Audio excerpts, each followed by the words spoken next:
Okay, so we've got a couple of bits we've still got to do to finish this off, and then we can check it out in Marmoset and Photoshop, see what the textures look like. Okay, so one thing I've not done, I fixed the UVs, is I need to get some windows into it.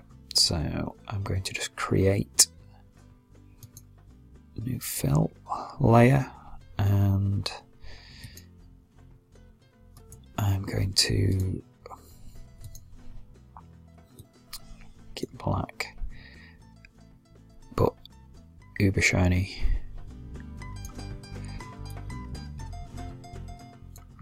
Nice blacked out windows. I'll play with this colour maybe a bit more interesting, like a bluey black maybe. Well, we'll see as we go along, we can change that. I'm going to make sure that I have, I've got my roughness on, and don't need that. Don't need height map. And what I'm going to do is I'm going to create a new layer on top of that, and that's going to be something to go around the edge of that. So what I'll do is I'll create a folder, put both of those in that folder, and then in this folder I'm going to call this window. So this is essentially me creating a smart material. That's how you spell window. Okay, and then I'm going to add my mask to that. So the mask in here basically will affect both of those layers together. And within that, I'm just going to add a paint layer and just select the windows. So what we can see there is we basically can see this layer being shown. Right, so within this layer I'm going to add a mask, and then within that I'm going to add a generator, and I'm going to use dirt, the generator. There you go, it's giving us some dirty windows. Pull the dirt level down a bit, the amount of contrast. And then change the colour of it to something more useful. I'll do. Then what I'm going to do is with that I'm just going to sharpen it up. So I'm going to add a filter and add a sharpen filter to that. That'll make it a bit more grungy. Make it read a bit better. Okay, so I've got glass now.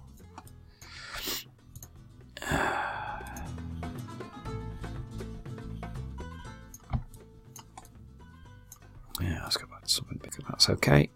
Okay, so I've got our windows in. That's good. And the other thing I'm going to do is I'm going to add a filter that goes over the whole thing.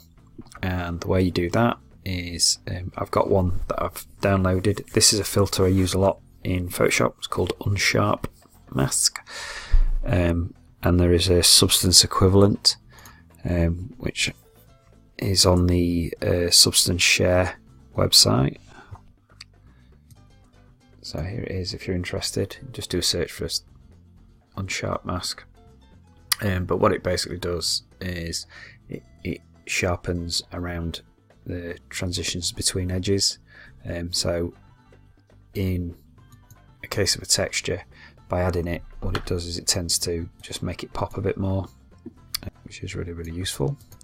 So I've installed it, added it as a resource as you would do with the other things we've got, and it just lives in here. There it is. So if you want to apply this to everything, you don't even need to put it into a layer or anything else. You can just grab it, drag it, pull it to the top of your layer stack, and it applies the effect over the whole thing. you know it's doing it across the whole thing because it's using this mode here where PTHR, which stands for pass through, which basically means it propagates it down through the stack. It just looks at the stack from the top and everything goes down from it. If you want to edit it, you then need to drop down into this part here, which is obviously the effect it's having on the layer, and you can pull the amount. That's a bit strong, so nothing. Just pull it to a point where you're happy with the effect it's having. But you can definitely see a difference between it being on and not being on in terms of how it makes the edges of things pop. So I'm going to go with that because that means that'll read nicely from a distance. And the last thing I'm going to do is I just want to go back through the layers and just tweak a few things in the colours just to make a bit more difference. So difference in terms of shininess, stuff like that. So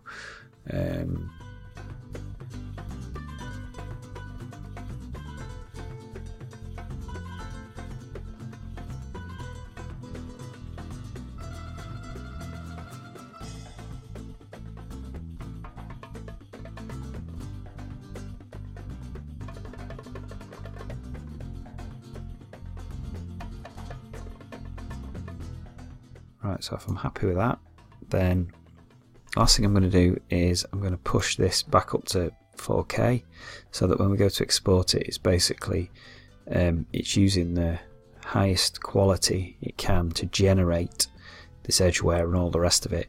And then what we do is when we export the textures out, we'll actually downscale them. So this on my computer is going to take a couple of minutes to do, so I'll hit it and then let it run.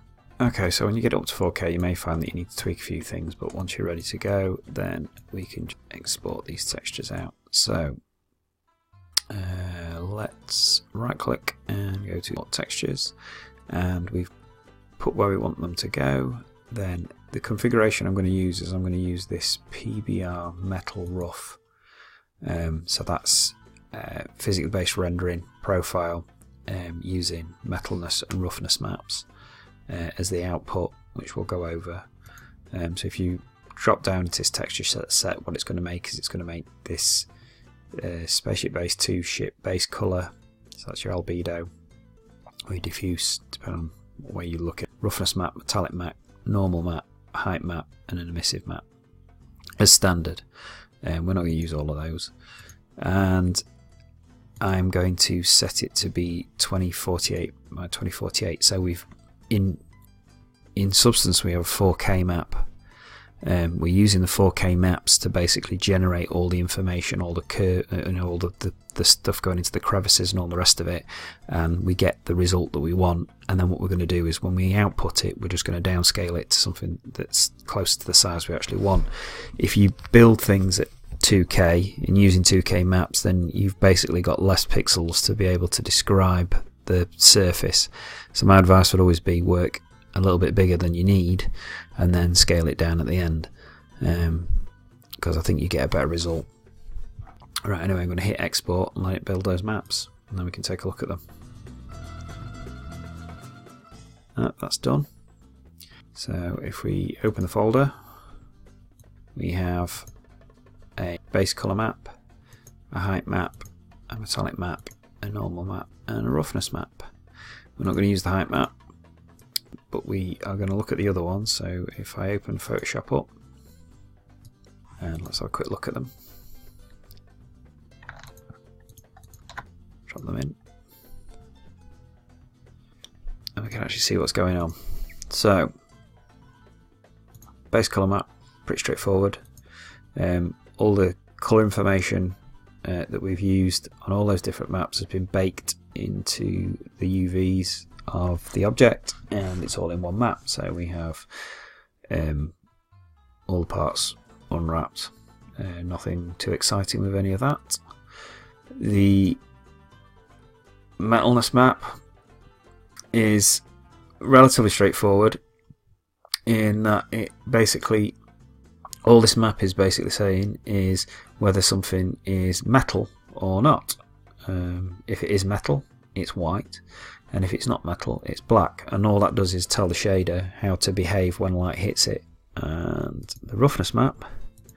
So the roughness map basically describes the quality of the surface, and that determines how much reflection it gives off, and how you kind of perceive the surface. So how it diffuses light. So the rougher the surface, the lighter the colour or lighter the value. So white areas are basically completely rough, and then black areas or dark areas are basically shinier. So you get a sense of and reflect more. So that's what that map's doing. And again, these are all taken from the individual values that we've put into those different materials and basically baked out into one pass. And then the last one we've got is the normal map. So we can see that all our normal data from before has been placed in there, plus any extra bits that we've got from using those smart materials, all basically baked out into a map. So if we apply those back into a PBR shader, we should get that effect in anything that we take it into. So to test it out, we're going to basically rebuild this thing in Marmoset. So I'm in Marmoset. I'm just going to import our model. You could probably do with making one that's got the wing in the right place now. In fact, we could do that. Okay, I'm going to just apply this default material to it, and let's apply the normal map. There we go. Now this is Marmoset, so the normal maps are OpenGL based, so you need to flip it in Y to get it to work because we're using DirectX. But yeah, that's behaving as we would expect.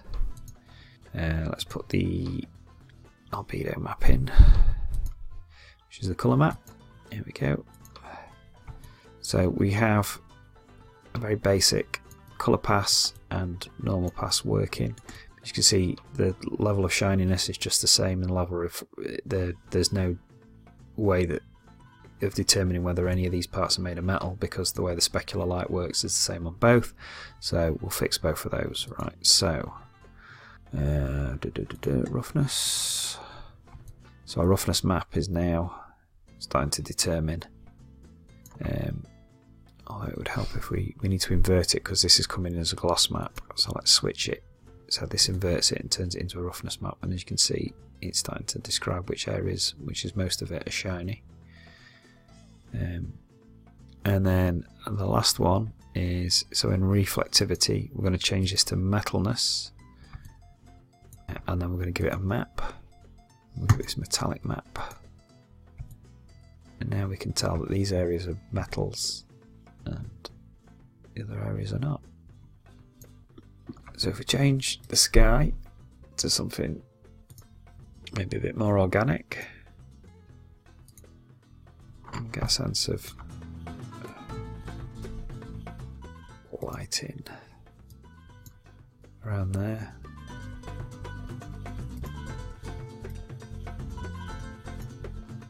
Start to get a real sense of those materials are actually working as we would expect them to. Some local reflections on, get the ambient occlusion on. Switch the GI on, get some self reflection, and from a distance I think that's going to work not too bad.